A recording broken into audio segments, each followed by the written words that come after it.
tahun untuk anda.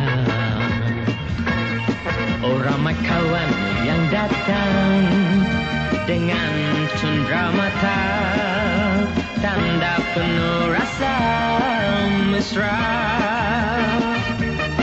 Selamat ulang tahun, selamat ulang tahun untuk anda.